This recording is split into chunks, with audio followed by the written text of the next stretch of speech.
pentagram dedicated to Henry Foreman. In the years of the primal force and the dawn of terrestrial birth, man mastered the mammoth and horde, and man was the lord of the earth. Well, my friends, episode 117, Agitators Anonymous. Welcome, my fine feathered friends. The world is on fire and no one can save me but you. Indeed. I'm Alan Averill, the singer in a heavy metal band, trying to make some sense of things that I do not understand. Episode 117, get off the fence, you CUCK, my friend said to me jokingly in rehearsal the other month, and it stuck in my head, and I thought, well, the fence is sometimes a rather good place to sit because it means you can observe both sides, but I understood what he meant. He meant let the gun out of the holster sometimes. Well, my friends, is it really advised? But what is life if not performing and upholding some ill-advised decisions? Anyway, episode 117, get off the fence, you CUCK. So, did I get in early on the Dutch farmer protests or what? Huh? What do you mean you haven't seen much of it in your local papers? What do you mean you haven't seen? Sorry, that's a bit early for a Dave Mustaine impersonation. I can do a mean Mr. Mustaine, though. Anyway. What do you mean you haven't seen that much of it in your local papers? Huh? Wonder who owns them, huh? Or maybe just that the young, useful idiots who are the minions of the World Economic Forum, oh, I got it out of the gate there quick, haven't deemed it really worthy of covering. Well, I jest. Anyway, what am I talking about? I'm going to talk about an extension of the kind of things I was discussing last week. A little bit more of a look at politics, a few just regular, normal things and observations that inspired the Grey Matter to have a little mull over some things such as cultural appropriation, hate speech, a few other things, as they all begin somehow to coalesce in our future, in our kind of digital future. There are dots that are slowly being connected by people. And more I get messages from people saying, oh, that thing you were discussing 2 years ago, that seems like it could be a thing. Well, it may be a thing. Like I said, I'm not into absolutist of arguments. A 0% or 100% is unrealistic. The truth is always somewhere in the grey area. But even if 20% of these things come true, so to speak, to just pluck a number out of thin air, then our democracy is in a little bit of trouble, my friends. 20% is a big shift. And haven't the civil servants been running amok for the last 2 years? Haven't their governmental quangos, boards, decision-making elements, haven't they been running amok for 2 years with their emergency powers? Anyway, so let's get into it. Let's dig ourselves a grave, my friends. Anyway, if you were following last week's podcast, I was on about central bank digital currencies, CBDCs, and the climate movement, among other things, and a sort of a vague poke in the ribs of crypto and what it means. And I got quite a few very interesting messages from people who are advocates of crypto, who are trying to explain it to me as to why people who got into it only in the last year or two have all lost, and that you had to be into it right at the beginning, which begged the question of, well, why would anybody get into it now?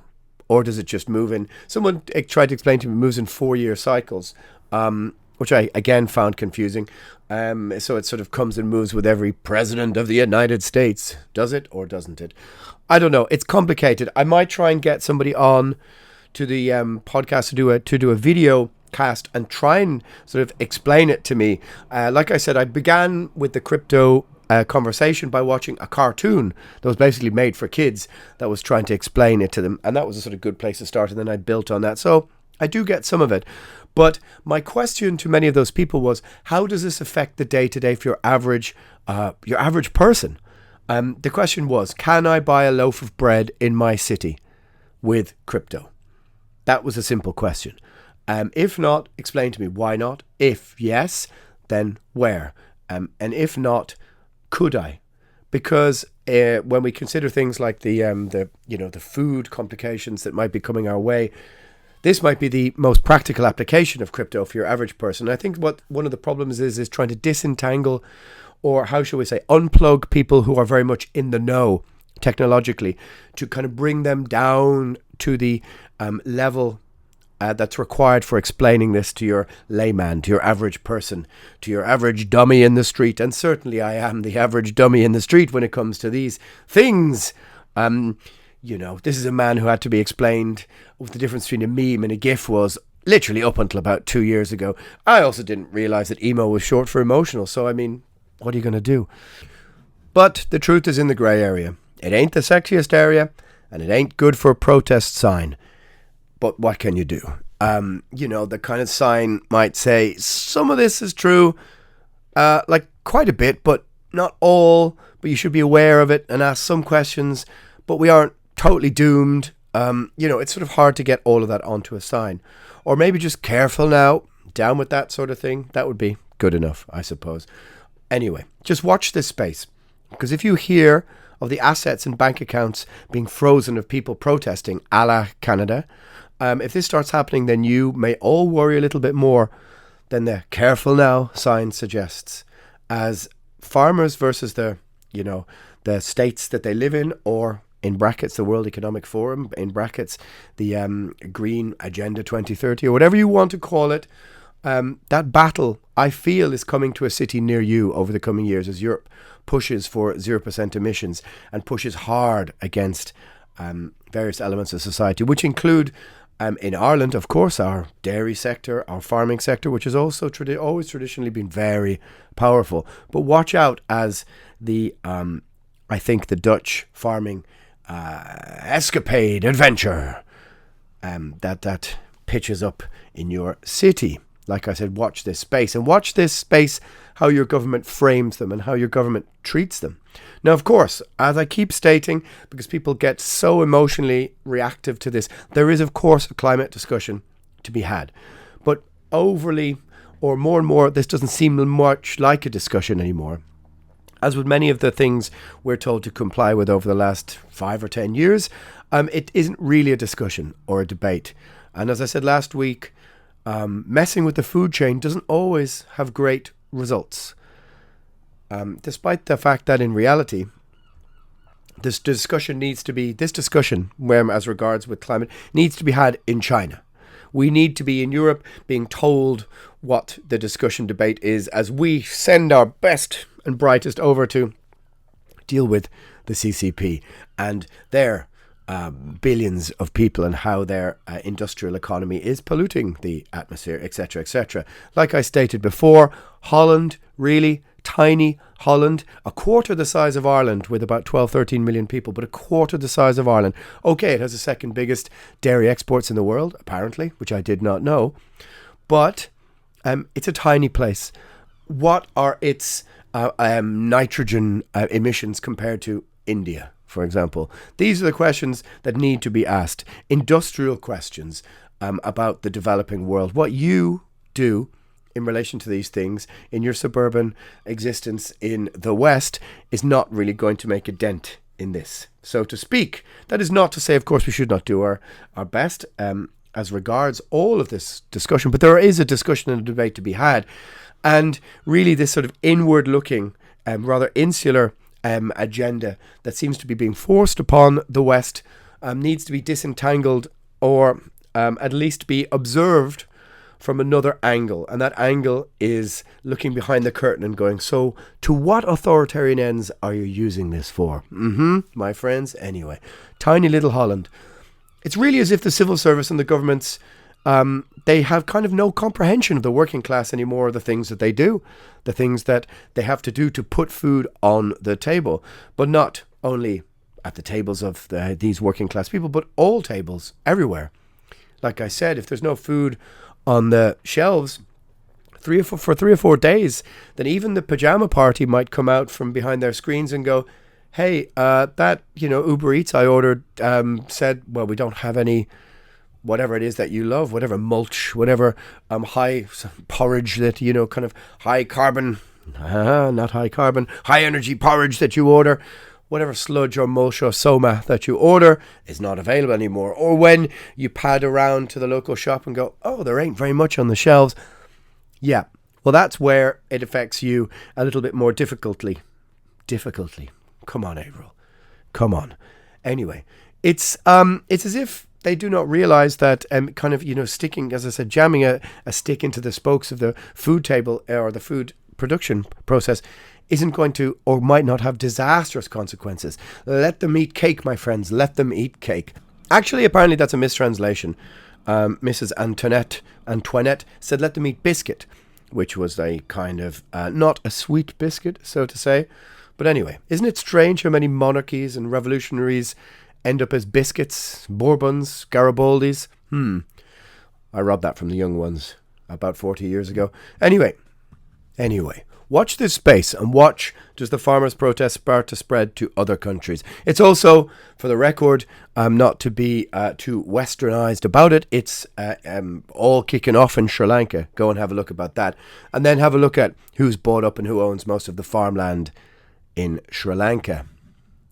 So to the first round of sponsors, they are Hate Couture, HATECOUTURE616.com/. You can use the promo code ALAN to get free shipping. This is hateful yet tasteful clothing, cool zip-ups, venerating serial killers and tyrants, inverted cross bottle openers, all sorts of super cool stuff that I have no doubt will manage to offend somebody who is in your vicinity at some stage. And what is life but not to give offense? HateCouture616.com. Also, metalblade.com.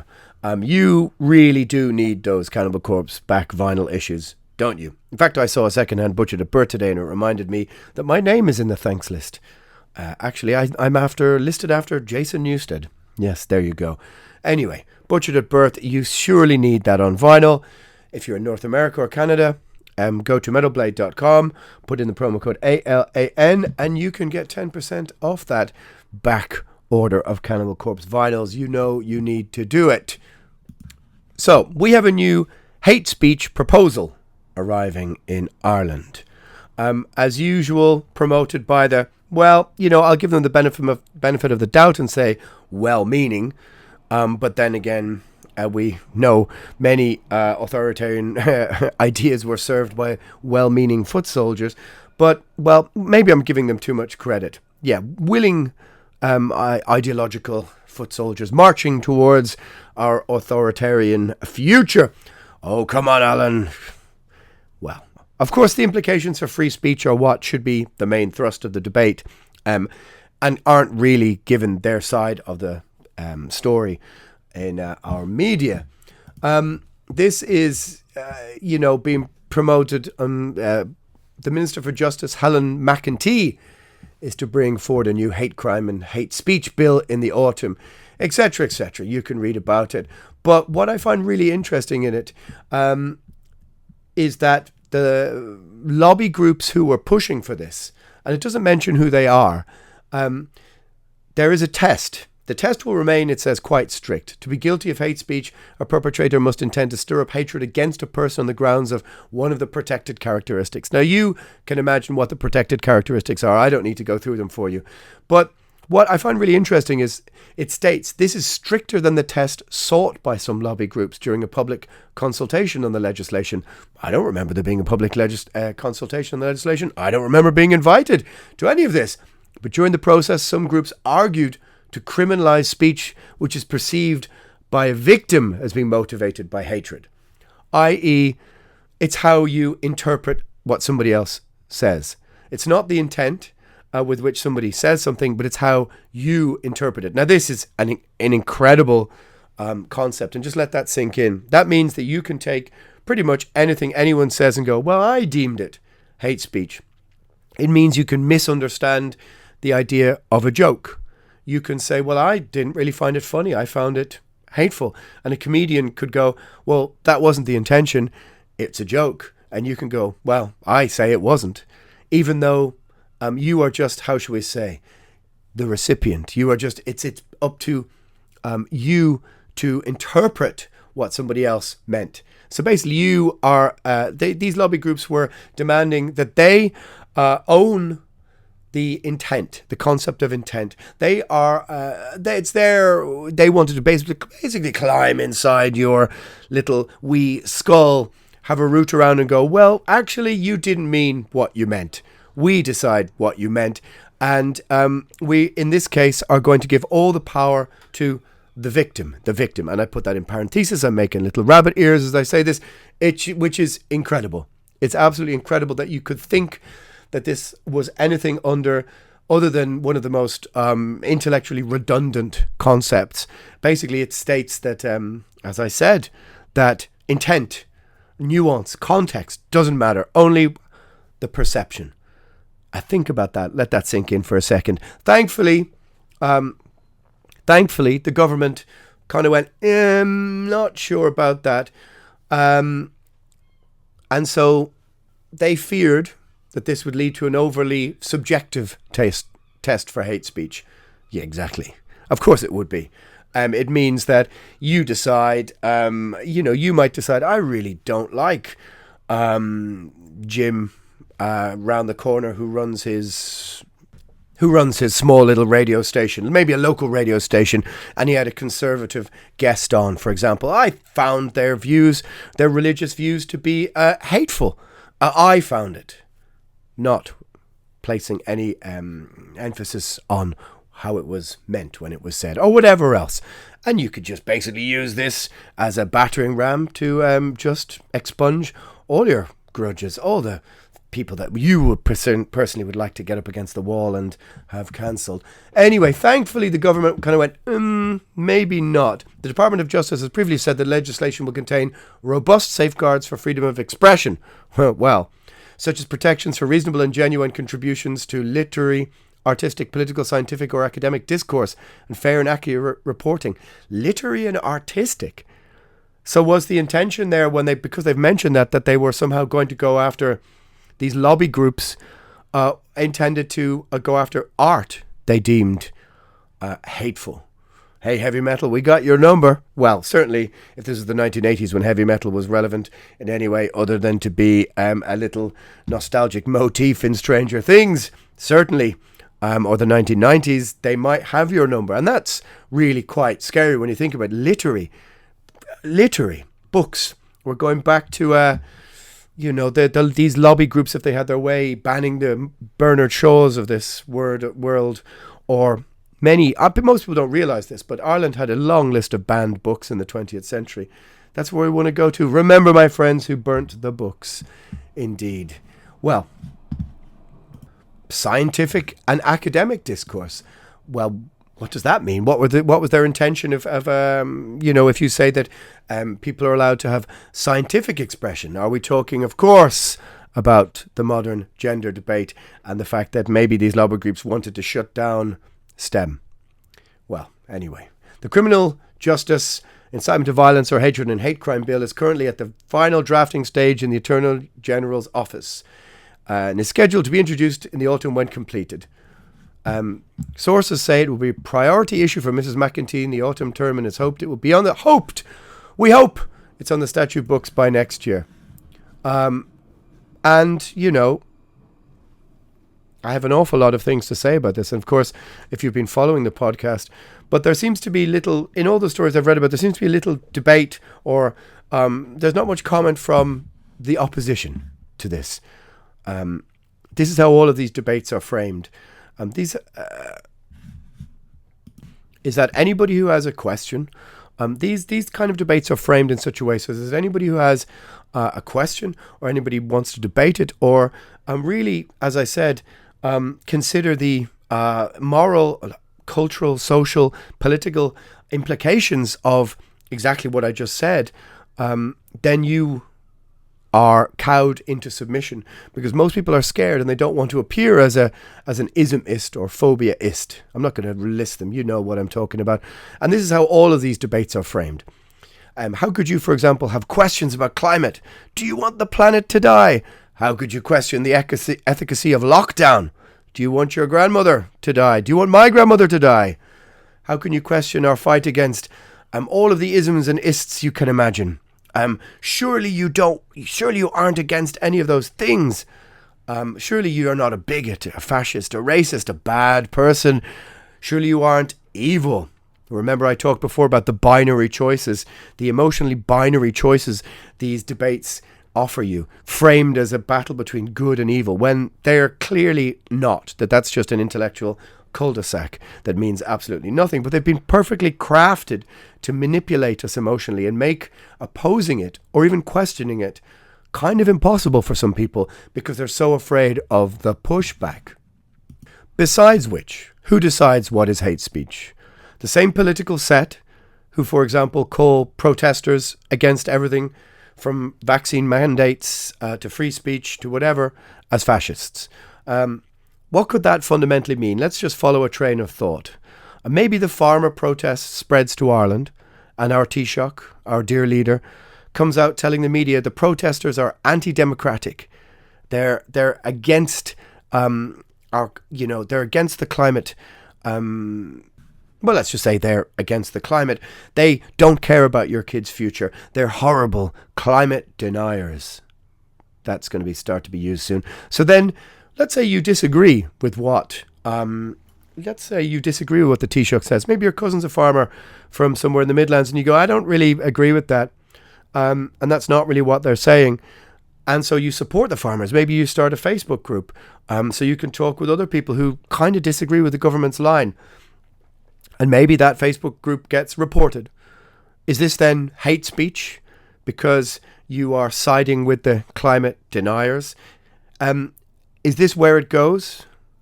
Is that hate speech? I don't know. But you can see very easily how the dots can be connected by state and government in an undemocratic way in order to shut down dissent. And now connect that to a bit about what we were talking about last week, or rather I was talking about, or waffling about, whatever what you want to say. Connect that and the concept of hate speech. Now connect that to the digital currency, the CBDC. I am paid to you by the state, potentially, that comes with restrictions, that comes with caveats and parameters to what you can spend it on. Maybe, just maybe, one of those restrictions is a hate speech strike against you. Maybe it's a 3-strike rule. Maybe it's a 1-strike rule, a fine. Speak out against something the state is imposing upon you, and it is deemed hate speech. After all, do you want the planet to die? Do you hate the planet? We hate this planet! What lyric is that? Answers below and you win a prize. Maybe, just maybe, you're a concerned parent who is a bit worried about the things your kids are being taught. Maybe you don't wish your small children to be taught adult sexual morals or adult sexual issues, adult sexual problems. Maybe you have a religious objection to this or that or the other. Well, maybe the government would like to paint you as a hate speech protagonist. Maybe they've decided, well, that sounds a bit like a hate crime to me. Again, who decides these things? You can see where this may lead, right? Or it might not. The truth, again, as always, as I say, is in the grey area. And even if 10, 15, 20% of the things like these get passed, it's the slow erosion of liberties, the slow erosion of freedoms, the slow erosion of democracy and the fundamental pillars of our civilization that they slowly crumble and they're taken bit by bit. And then all of a sudden in 10, 15, 20 years, because people were inactive about discussing these things or mentioning them now because they were so scared, your children end up really reaping some very dark rewards because people are just so scared into speaking out and going, I don't really understand that, or does that really make sense, or isn't that subjective, for example? And what? You want to leave the idea of context, nuance, or intent out of every discussion as regards who does or does not hate something. It's a subjective thing, my friends, which you cannot legislate for because it does not exist.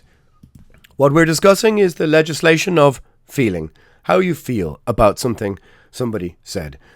We're trying to legislate feelings, essentially. And this is just, as I said, an illogical intellectual cul-de-sac. But to grant governments the right to decide your intent when you post something, when you tweet something, And as I talked about before, with the bill passed in the Scottish Parliament, speech in your own home, as let's be honest, all your machines are listening to you anyway and could quite easily report upon you, they can be deemed hate speech. Do you see where this is going? It's positively Orwellian. And let's be clear, if we were heading for an AR form of metaverse, where kids are being remotely educated via the goggles, I kid you not. And who knows, we've all seen instances of people being implanted with this and that and the other. Oh, come on, Alan. Yeah, I know, but I got to mention it. Then, let's be clear, Miss Minister for Justice, the next step from hate speech is, of course, thought crime. That is the logical step.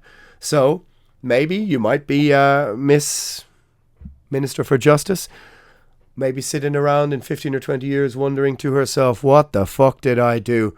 Because people are being imprisoned for thought crime. Oh, Alan, come on, stop being so hyperbolic. Who knows? Maybe I'll be dead by then and have left a beautiful corpse behind. But you'll have all my 849 episodes of podcast to mull over and write on my tombstone how damn right I was about these things. Or piss on my grave, one or the other, whichever seems more apt to you. I mean, look, the podcast is called Agitators Anonymous, right? It's not called Asher, it'll be grand. So it's at this moment I'm going to do the next ad read, the next sponsor, so to speak. And that is a young Irish band, a new Irish band called Strangers with Guns, who have a new album called All Pleasure is Just Relief. They're mentioned in bands like the Melvins, big name, pulling it out of top drawer right there, Rollins Band, all that kind of thing. To me, it has elements of Therapy, actually, a band who I saw in the White Horse Inn, maybe 89 or 90. Baby Teeth, all that kind of thing. It's got a sort of particularly Irish quality to it. I know that looking at the stats of listenership, shall we say, nation to nation, I can see that Ireland is usually at the top of the people who listen to me. It's got to be a hate listen, hasn't it, my friends? Well, listen, Strangers with Guns, like I said, this new EP that they have. You're probably going to hear a little bit underneath what I'm talking about, but there's going to be links underneath. So go and check them out, follow the links, have a little listen, and support an up-and-coming Irish band. And if you're sitting there thinking, Avril, what the fuck are you doing?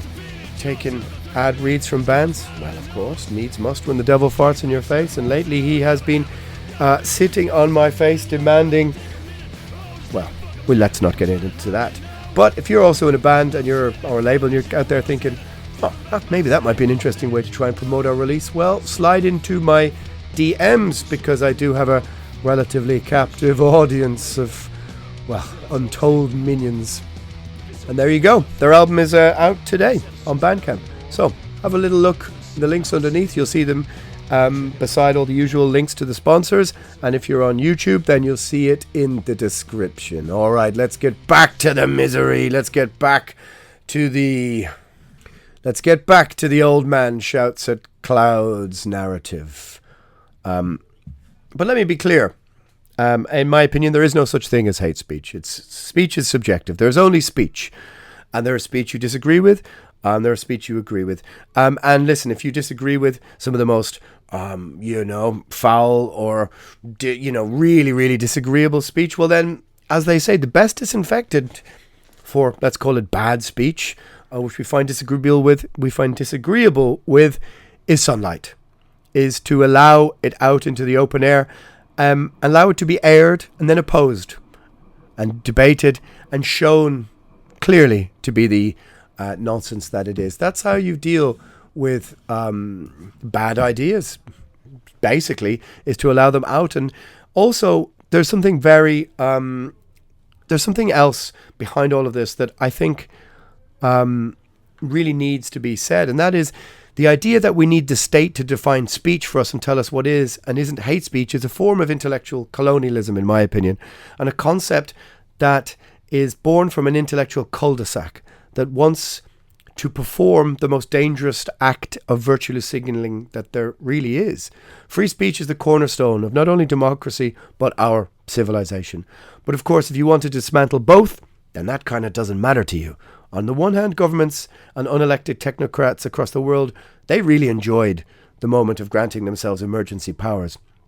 They don't really want to ask the pesky public anymore. So moves like this to erode the concept of democracy, they applaud from the sidelines. And on the other hand, we have the useful idiots of the sort of woke ideology who seem unwitting to the fact that they are actually doing these unelected bodies' bidding, doing their dirty work by wanting to burn down the house that they live in. Of course, sure, the house ain't perfect. There's no doubt about that. Civilization is a process that goes back thousands of years, and it's not perfect by any means, and there's many, terrible stains on its history across all nations and states. And not everyone, of course, has access to that, to said house. But that is an ongoing dialogue. But without a doubt, those advocating against free speech on the grounds of it being harmful, and just want to burn the house down and see this as a means to an end, it's a kind of cultural Maoism light, a sort of, well-meaning version of good intentions. But underneath is actually something far different. How can we say a wolf in sheep's clothing or something like this? But be careful what you wish for. If you're sitting there thinking I sound like an idiot, or that you really oppose what I'm saying, that's fine. That's, of course, you're right. That's exactly what free speech is about. But people who wish to have you cancelled or shut down, they should be careful what they wish for. It's a decision on what is and what is not. Hateful speech won't rest with you and your ideology, no matter which side of the fence you sit upon. And like I stated at the start, the act of sitting on the fence means I think I can see both sides of the fence a little bit more clearly than maybe if you're standing on either side of it. But if you're worried about what kids have access to, yes, you're right. But maybe become better parents. Teach kids how to understand the technology. Or rather, teach parents how to understand the technology their kids have in their hands and how they can play a more significant role in their kids' lives, instead of handing this over to the state or handing this over to technology. Did I say I was going to talk about heavy metal? Yeah. No, I'm not sure I did, actually. Did you see that Metallica on Stranger Things show? Oh, I mean, kind of cool, but didn't it also confirm how metal is viewed now? As nostalgia. Something firmly belonging in the past. Kind of like me. You're out there saying, yeah, I guess I would agree with you. So I might as well slay 2 sacred cows with 1 stone or 1 ill-advised podcast. Sure. So finally, after several years, I got around to what is without doubt the best podcast I've ever heard. West Cork, which is about the tragic murder of a young French woman, Sophie Duplantier, in West Cork, a rugged and sort of isolated area of Ireland that for decades has attracted mainly English, but also French and German outsiders, I suppose, who wanted to retreat, disappear and reinvent themselves in the wilds of West Cork. Now, there's enough podcasts devoted to true crime, and no doubt there's a reaction podcast to West Cork. You don't really need me to get into it, but just have a look in your podcast provider for West Cork. Yeah, it's great. So the podcast follows this insufferable fool of an Englishman filled with hubris and braggadocio who has been accused but never convicted of her murder, and it is drawn out over 14 episodes. They have amazing access to all the people involved in the story. It's pure gold, but at least a dozen times the phrase cultural appropriation came up in this discussion, and it sort of made me think about that. What did it mean in this context? It seemed to mean a boozed up Englishman decided he was a mystic, a pagan poet, with staff and robe, reciting verse in the pub, reciting verse where anyone would listen, flitting from cliche to cliche, adopting elements of what is romantically associated with being Irish. And what did the locals largely do? They largely ignored him, shrugged their shoulders, called him a fool, rolled their eyes, which is kind of, I think, what you should do to any level of cultural appropriation if you believe in such a thing, that it may slightly get under your skin. But, well, they did do that until they were pretty sure that he murdered someone who was in the midst of their local community. Anyway, up until that point, he, like many other outsiders to the area, were tolerated and mostly accepted I mean, pretty much accepted. They just added a little bit more spice to the area, and Irish people got on with their business. Like I said, sort of went, ugh, and shrugged their shoulders. But it made me think about the emptiness of the phrase cultural appropriation. Now, I've chosen an egregious case to illustrate my point, but, it did kickstart the grey matter into considering about it, to thinking about it. But what of the middle-aged woman who wants to head to West Cork to sell her Celtic New Age accoutrement in the local market? Is this cultural appropriation? And why do Irish people make literally no fuss about it?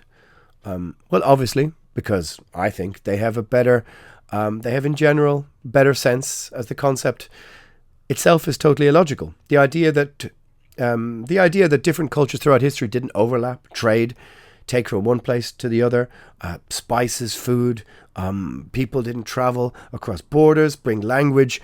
It's a sort of daft misreading of our past.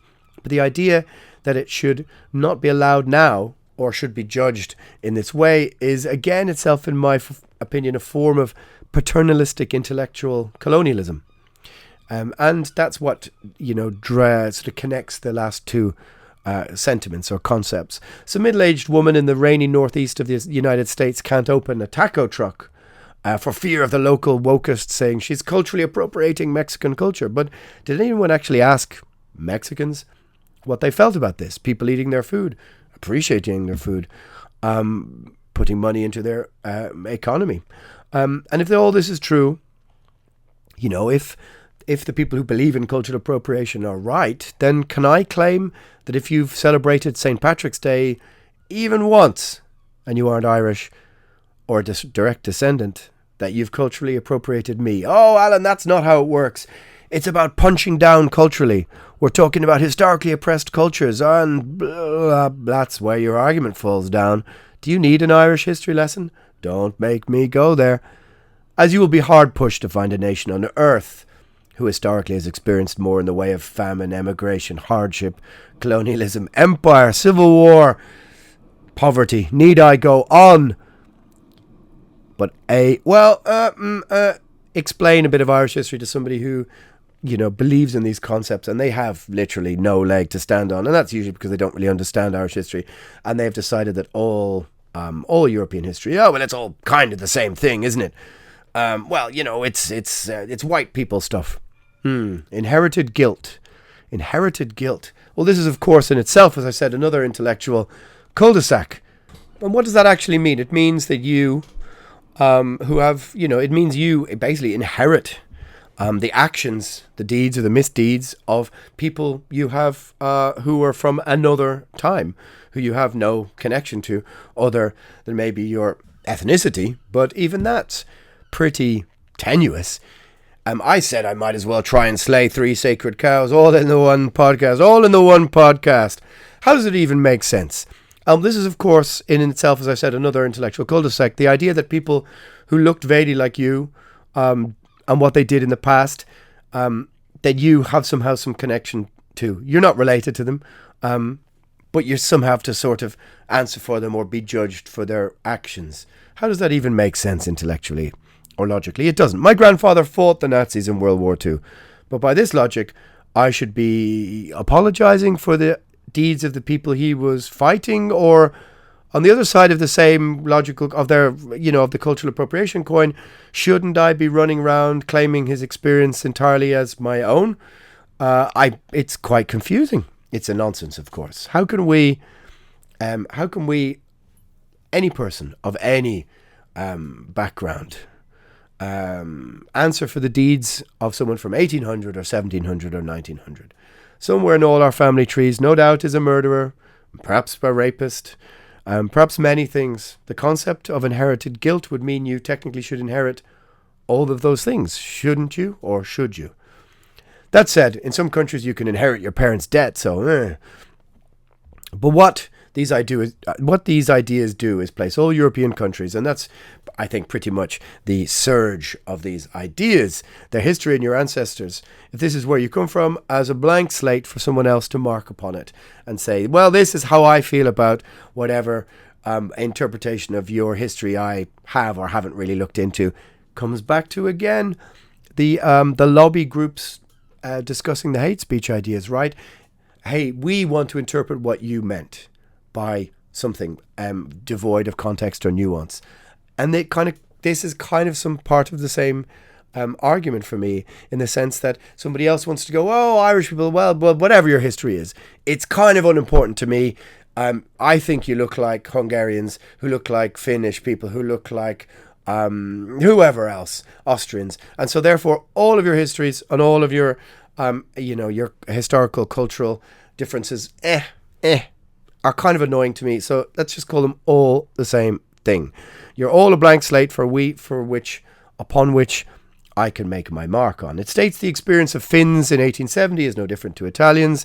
They're all white, they're all privileged, so therefore they all have the same history. Both ideas are just born of a form of emotional anti-intellectualism, a sort of infantilism, that you of course realize is designed to be a blunt instrument to hammer society into a new shape. If you have such a hammer, then everything seems like a nail, right?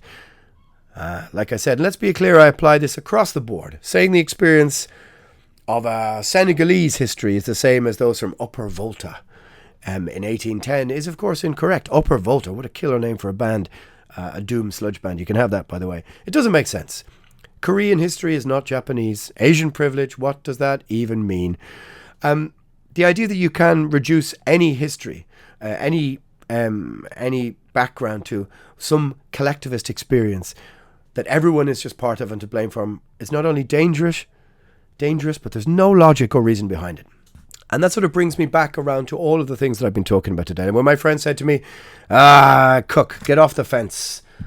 And I was thinking to myself, we were discussing all of these things. And he said, why don't you wade into the waters of some of these things? Listen, the waters aren't that deep. What I'm merely stating is that, the idea of legislating the subjective doesn't make any sense. The idea of legislating emotional reactions to things without context or nuance doesn't make any sense. But we shouldn't be mired in the kind of forms of anti-intellectualism, the forms of infantilism that are existing in society, where we're supposed to not take into account history, culture, nuance. Everything is supposed to be an emotional, absolutist reaction, a 0 to 100%. And nothing in between. It's either black or it's white. There is no grey area. But the truth, of course, lies in that grey area. Well, my friends, I'm still sitting on the fence. But there you go. Episode 117.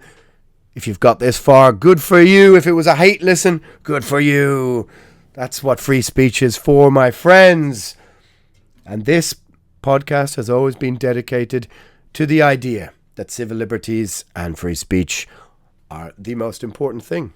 And I won't alter that anyway. Well, that is at least until they restrict all my digital currency. Anyway, crypto to death, my friends. Episode 117. Until next time, I'm Alan Averill.